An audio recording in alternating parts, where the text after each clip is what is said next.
Chapter 13, Interview Accessibility. Sherry Byrne-Haber, Byrne-Haber,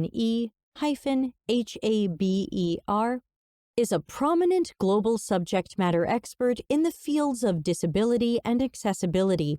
She is best known for launching digital accessibility programs at multiple Fortune 200 companies, including McDonald's, Albertsons, and VMware, as well as consulting on government accessibility. Her programs have positively impacted millions of the more than 1 billion global people with disabilities. Her most recent contribution to the accessibility field is an open-source tool called CREST, which allows users to move some aspects of manual accessibility testing into an automated format. With degrees in computer science, law, and business, combined with identifying as a disabled person, Sherry has a complete 360-degree view of all of the issues impacting disability inclusion and accessibility. Sherry is the author of a popular Medium blog called This Week in Accessibility. Weblink cxcc.to/A170, and was named 2020 Author of the Year from Medium's largest publication, the UX Collective. She was also recently named a LinkedIn Top Voice for Social Impact for 2022. In her blog, which has received over 250,000 views, she summarizes legal cases and issues facing people implementing accessibility programs. Sherry is a frequent panelist and speaker at accessibility, UI/UX, and HR conferences, and is an active member of several accessibility committees and nonprofits, helping drive and communicate the evolution of accessibility standards. Her book, entitled Giving a Damn About Accessibility, is available for free at accessibility.uxdesign.cc. Debbie, how would you define customer centricity? Sherry, I would define customer centricity as putting yourself in the shoes, so to speak, of the customer. That sounds like personas, but I haven't seen anybody that does a super good job at truly intersectional personas. To do it right, you have to think about things like, is my customer a single mother? Does my customer get migraines? There are all these things that will alter what the customer does without necessarily having to do with what the customer's job is. I'm not a big fan of jobs to be done because I think too much of what customers need comes from their personal characteristics and not necessarily their job characteristics. I'm thinking of anything that will impact how they use the product for either good or bad. Maybe they have attention deficit disorder, so they need things to not be super distracting on the screen. Maybe they have kids running around the house, which is like situational attention deficit disorder because you're getting distracted by what's going on around you without it being a medical condition or a neurodiverse trait.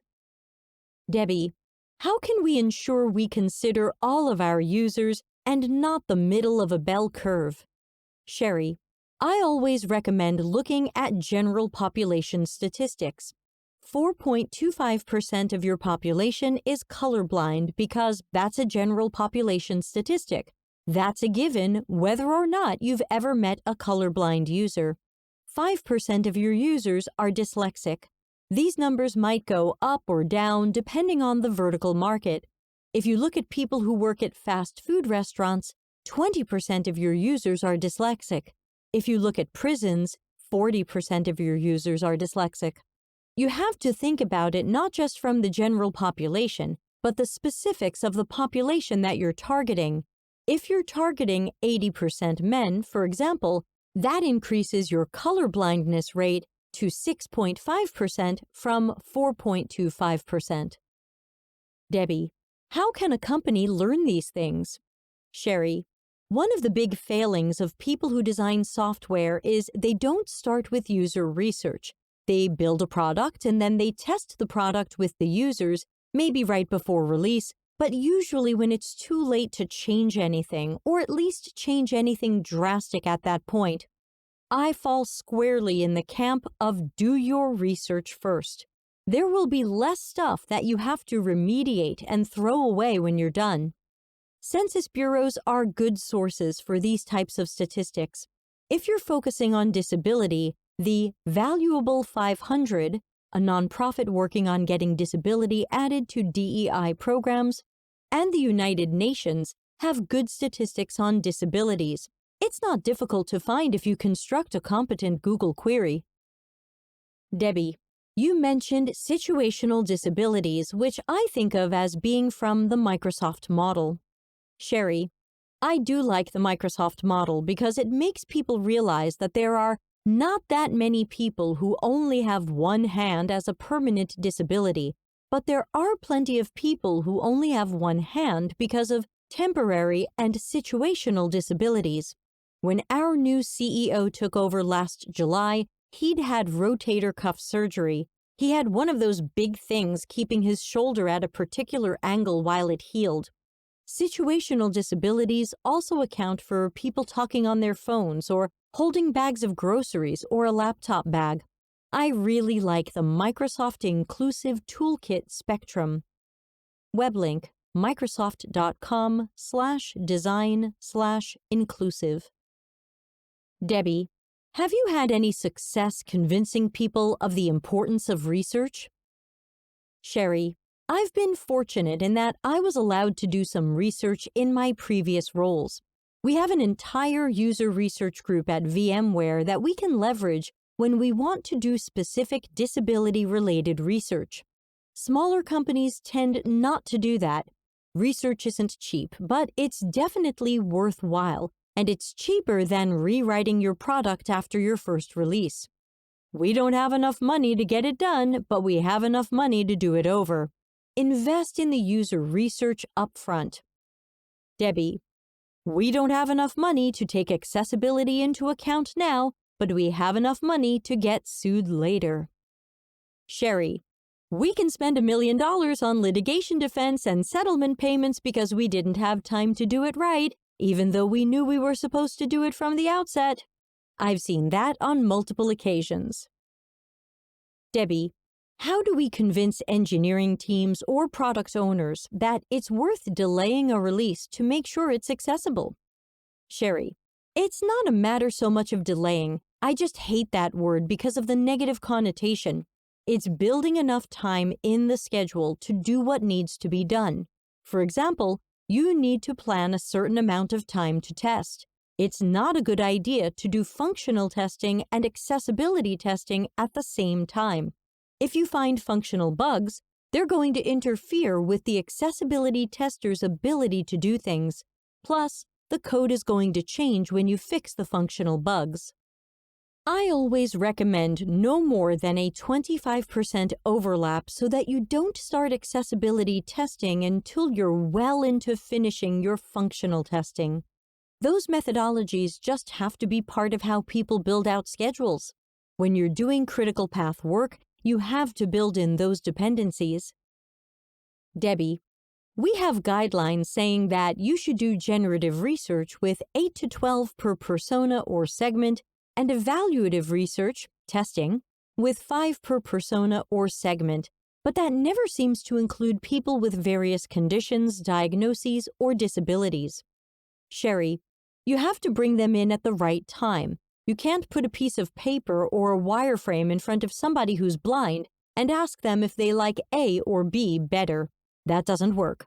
You have to wait until you have a functioning prototype. Another important tip that often creates an aha moment is that you need to test with people who have congenital medical issues and people who have acquired medical issues. For people who are congenitally blind, blindness is all they know.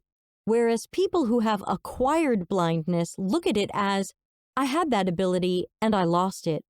There's a totally different psychological perspective and also a totally different length of time that they've had to learn to use assistive technology. The 8 to 12 is fine, and I typically recommend individual interviews, especially with people who are blind and use screen readers. It's a lot of noise because they're listening to the screen reader, and they're listening to you. If there are other people in the room, they have their screen readers going also. Individual interviews do work better.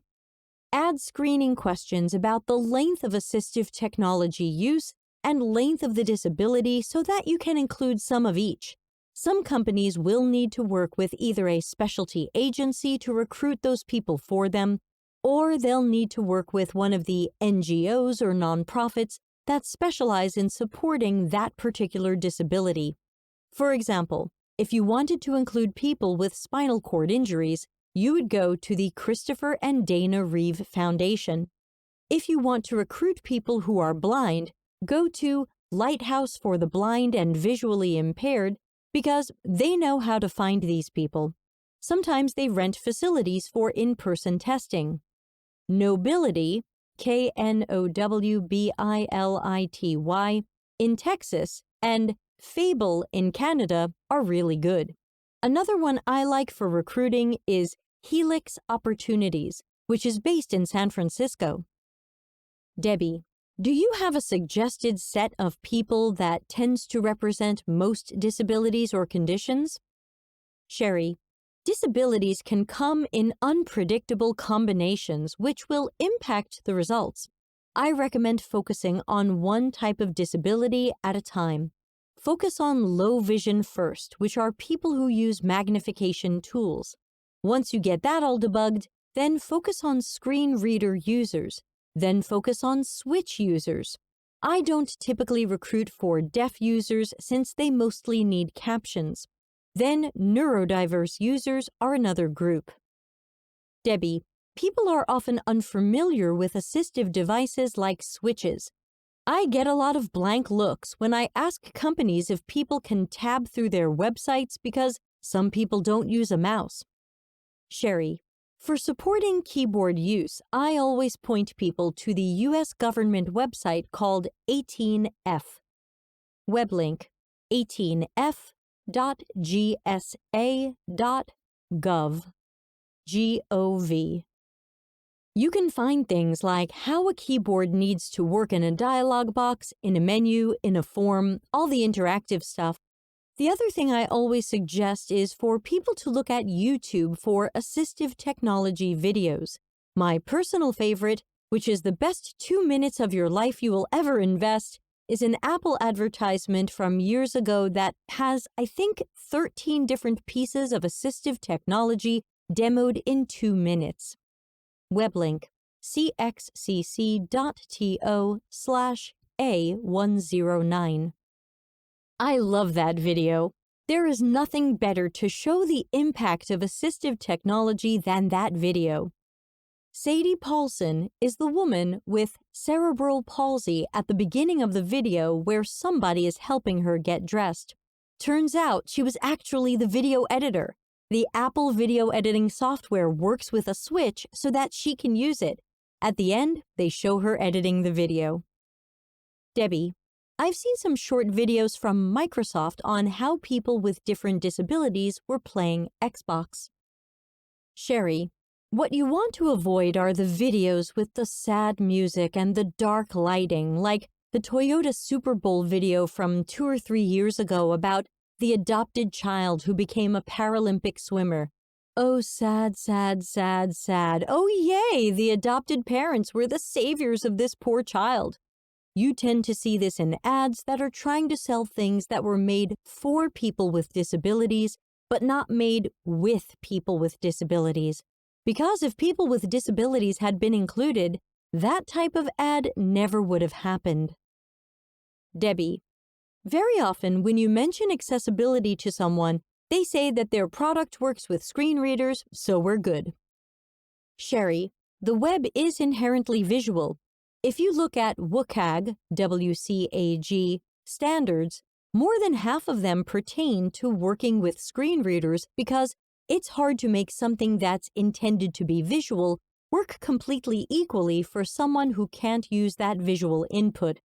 That's why the focus is all on screen readers, and the overwhelming number of WCAG guidelines pertain to screen reader use.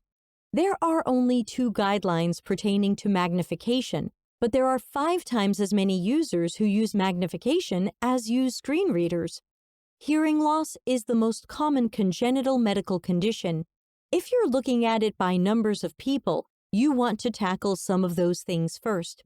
But if you're looking at it by, I want to get the hardest stuff out of the way first, then the screen reader stuff is the right stuff to focus on. Debbie. In my Delta CX book, I interviewed a colorblind musician who had done a video where some company that sponsored him had sent him this guitar pedal thing you stomp on, and it turns different effects on and off. He couldn't tell what states different things were in because it was color-coded. But by the end of the interview, he said he felt like he had more crap in his life from being left-handed than from being colorblind. Sherry. It's funny you mentioned left-handedness. We had a Disability ERG, Employee Resource Group, event at VMware focusing on left-handedness. If you look at the definition of disability as not a medical condition, but a mismatch between a human state and the environment that they're in, left-handedness is a disability. The world just wasn't built for left-handed people. It's a mismatch, which makes it a disability. Debbie. Some companies try to get teams to experience disabilities, like try to use this site blindfolded and try to use this site without your mouse. Sherry. I'm not a big fan of what we collectively refer to as empathy-building exercises. People with disabilities have developed coping mechanisms because we had to. We could have chronic pain issues. We could have frustration issues from having beat our heads against a brick wall trying to pay our gas and electric bills. I don't think those things are well represented in the empathy-building exercises. And at the end of the day, the participants in the empathy-building exercise look at it as a negative experience. Oh, we tried being disabled and it's so hard. The no mouse challenge is the most even-keeled one because if your software doesn't work with the keyboard, it's not going to work for any assistive technology at all. A better thing to do is to bring in people with those disabilities and share their lived experiences. At VMware, we brought somebody in who had very severe cerebral palsy and spoke through what we call an AAC, Augmented Assistive Communication device. She was working on her master's degree. Just because people use assistive technology does not mean they're not intelligent. It just means that they have a different way of communicating and perceiving the world. Debbie. A few years ago, a Fortune 50 did a conference talk with great pride about a project on making one of their internal tools accessible for blind people and others with visual disabilities.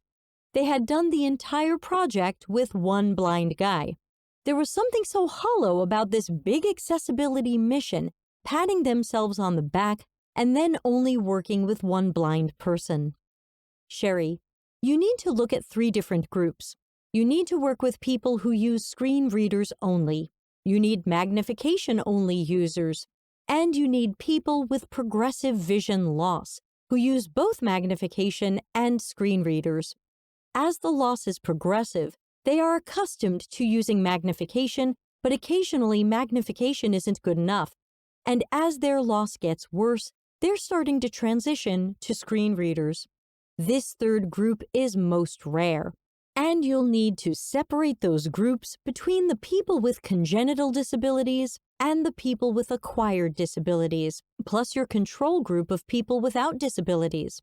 I usually try for at least 15 total, 5 in the magnification group, 5 in the screen reader group, a couple in the mixed group if I can find them, and then 5 in the control group. Debbie, what else can we tell the executives and strategists in our company that will help them give a crap about these people with various conditions who have open wallets and would love to be customers? Sherry, open wallets is the key. Executives care about money. Make sure that they understand that people with disabilities aren't always beggars. They're not always at the poverty level. We are more likely to be in the lower socioeconomic strata But that doesn't mean we're all there. We're very loyal customers. Once we find something that works, we don't like changing. There are stats out there, like from the Nielsen Group, about what people with disabilities over-index and under-index on compared to the rest of the population.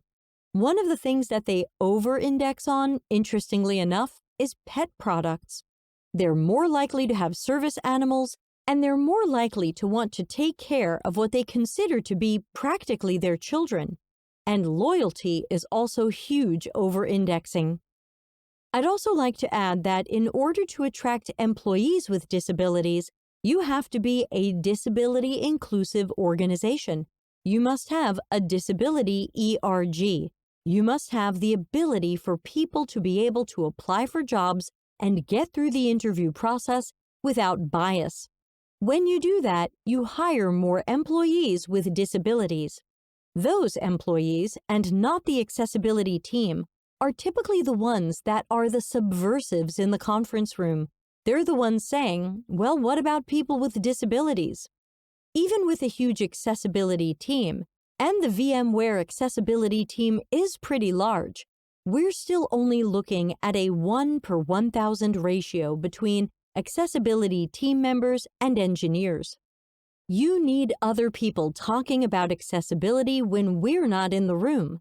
If you're not an inclusive organization, you're not going to have those people talking about it. Look at the tools that you're buying. If 85% of what you're buying is not accessible, you're going to be putting up artificial barriers for your users. For example, I don't know of a single UX research tool that's accessible. Only a few survey tools are accessible. Debbie, tell me more about accessibility teams. Sherry, on the larger accessibility teams, you will have a dedicated program manager. They make sure that those tests get staggered correctly and that they're not sitting on top of each other. They assign out testing projects as they come in. There's usually a manager, and there's occasionally a strategist. That's one of the roles that I'm currently playing at VMware. Then there's a whole ton of people that test. A recent WebAIM survey, weblink cxcc.to/A139, said that only 30% of accessibility team members have disabilities. You can't have a team entirely of blind people because who's going to test the color contrast? Who's going to test whether or not the magnification ratio flow is working correctly? There are certain things that different types of disabilities can't test. You need to get this mixture of people with different types of disabilities. I prefer my ratios on the accessibility teams I build to be around 60% people with disabilities. Debbie, are there multiple accessibility teams that end up connecting with product, UX, and engineering? Is this one giant strategic team that has oversight of multiple projects?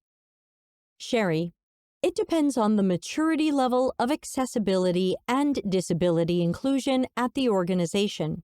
The W3C Accessibility Maturity Model, weblink cxcc.to/A140, goes from a 1 to a 5, where 1 is, we don't know what the hell we're doing, and 5 is, we're brilliant and everybody wants to copy us. Level 3 is where you have to have shifted to a centralized organization with experts. But if you're not controlling the information that those people produce to make sure that it's all consistent, you're a level 1 or level 2. To get to levels 3, 4, or 5, the accessibility organization has to be centralized. My recommendation is always that the budget be centralized also. I've been in a situation where the accessibility team was centralized, but the budget wasn't. That meant that each of the business units was deciding how much to spend on certain types of things. They always wanted to do what was cheapest and not necessarily what was best because it was being charged back to them. Keep the money and the people both centralized if you want to do a good job at it. Debbie, speaking of cheap and bad, let's remind everybody why they don't want to use website plugins and overlays for accessibility. Sherry, oh, I could spend a whole hour just talking about that. Plugins and overlays are the epitome of tools that were created for people with disabilities without including the people with disabilities. They take the assistive technology that users with disabilities have spent sometimes thousands of hours using and fine-tuning to their exact specifications. They yank that out, they put this other thing in its place, and they say, oh, hey, we know better, use our stuff. I have a friend who has been completely blind since he was 14. He can execute and interpret a Google query faster than I can because he's set his speech rate at 375%. It sounds like Mickey Mouse to me. I can't interpret it at all. He has a Braille note taker attached to his laptop. Answers come back on the refreshable Braille display. Why take that away from somebody, give them something that they've never used before, and say, here, use this instead? That's what overlays do. They have some pretty sketchy business practices. They sell themselves as, all you have to do is insert one line of code and pay us $500 a year and you will be litigation-proof. That turned out to be horseshit. There have been 2 huge settlements at the end of 2021, one against Audio Eye and the other against a company called iBobs that sold prescription glasses online. Both were forced to make their underlying code WCAG compliant. Debbie, can a person with visual disabilities order a Domino's pizza yet? Sherry, that I couldn't tell you because I don't eat there. I know you can still order on McDonald's. I'm using a screen reader because I had 5 eye surgeries in the span of 16 days. I had 3 weeks after that where I couldn't see, so I did everything using VoiceOver. I read my email using VoiceOver. I was hungry when I went for one of my follow-up appointments, so I ordered my Chicken McNuggets meal from the McDonald's next door using VoiceOver, and that worked. People don't realize it's always been critical, and it's always been about equality for people with disabilities to be able to use these types of apps and websites. But hello, pandemic. People who are blind can't drive. They'd normally rely on public transportation, Uber, or friends. Especially during the earlier months of the pandemic, the buses were largely shut down. Uber was largely shut down. You weren't supposed to get within 6 feet of anybody that you didn't live with. Blind people needed to be able to order stuff through websites to have it delivered to their houses. And that just didn't work in a lot of cases. Debbie, and everybody goes into a workshop and says, we have empathy. Sherry, yes, exactly. If you want a good definition of ableism, substitute a race or an ethnicity for the disability. Would it ever be okay to say, I'm going to build software, but people from Mexico can't use it? You could get fired for saying that. Only 2% of the world is accessible. Many are basically saying, I'm going to build software, but I don't care whether or not people who are blind can use it. Debbie, you hear, well, if somebody's got a disability, they'll ask someone for help. Many people are unaware of the disability community's efforts to be independent. Sherry, thinking that somebody with a disability is just going to ask for help is a not-so-small microaggression. If I had to ask for help 30 times a day, 365 days a year, it gets old really fast and it starts to wear on your self-confidence. You tend to slip into thinking like, I can't do anything for myself.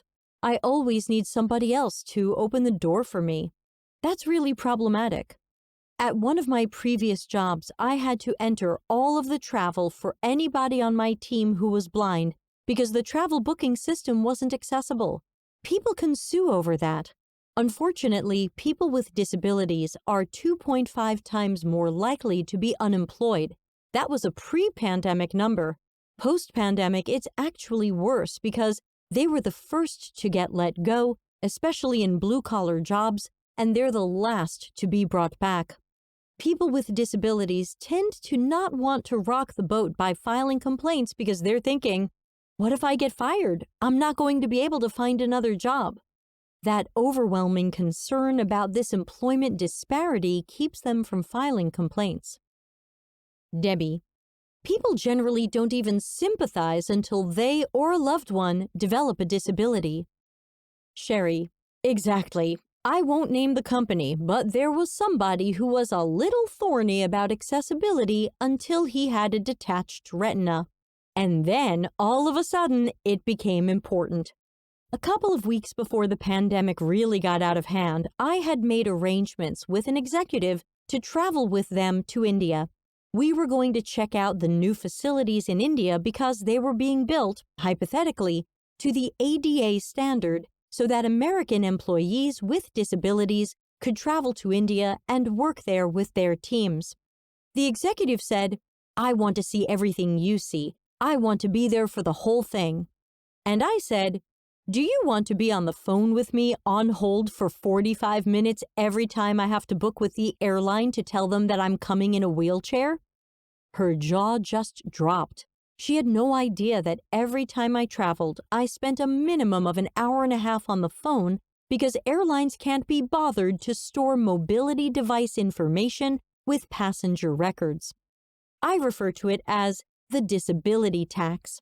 People with disabilities have to invest time, money, or energy that people without disabilities have no clue about. Debbie: any other thoughts around customer centricity or the employee experience?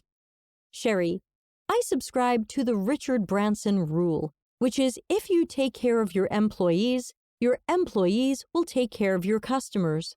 The problem is that too many people run fear-based compliance programs. They're more afraid of their customers who are strangers suing them than they are of their employees suing them. Fix your internal house first. Don't forget that invisible disabilities are 70% of disabilities. You see me in a wheelchair, so you know that I have a mobility disability, but you don't know that I'm also a type 1 diabetic. From my perspective, having been in a wheelchair for 56 years, the wheelchair is just a mechanism of getting around. Type 1 diabetes, that's actually my real disability. It kicks my ass multiple times a day. Get people on board and build a more disability-inclusive environment. And then naturally, with a little bit of steering, things will start to improve because more people will care. Debbie: my husband's mother has such severe arthritis that her fingers no longer bend. My husband helps his mom with daily tasks like washing her hair or opening a jar. Sherry: I have pretty bad arthritis. Opening bottles is the worst. Even with the bottle opening devices, sometimes you just don't have the upper body strength to get those suckers to work. Debbie: Mama still drives but was having trouble with the clutch and shifting gears, so we got her a very used smart car. It's technically a manual transmission, but there's no clutch and it has paddles like a race car. That gave her back a lot of independence. Sherry: I drive with hand controls. I don't use my feet to drive. It cost me $3,000. That's why people with disabilities frequently don't drive, because most of them don't have jobs that allow them to afford $3,000 on something that keeps them mobile. Debbie: I remember speaking to a woman with MS who is wheelchair-bound most of the day. She said she has to work from home because she cannot get herself in and out of a car. I think we forget that people want to be independent, but some won't be able to move in and out of a vehicle. Sherry: we don't like the use of the word wheelchair-bound. We use wheelchairs. Wheelchairs don't use us. Debbie: thank you, and I'm sorry. I'm always looking to improve my vocabulary. I still have some bad habits to get out of. Sherry: VMware has installed an inclusive language module to everybody's Microsoft Word. It will flag if you use a non-inclusive word. Lame is an ableist word. Spaz is an ableist word. Calling somebody or something crazy is not disability inclusive. There's a lot of language that still shows up every day. It really would be nice if it changed. You don't have to say crazy. You can say wild, bananas, wacky. Figure 30.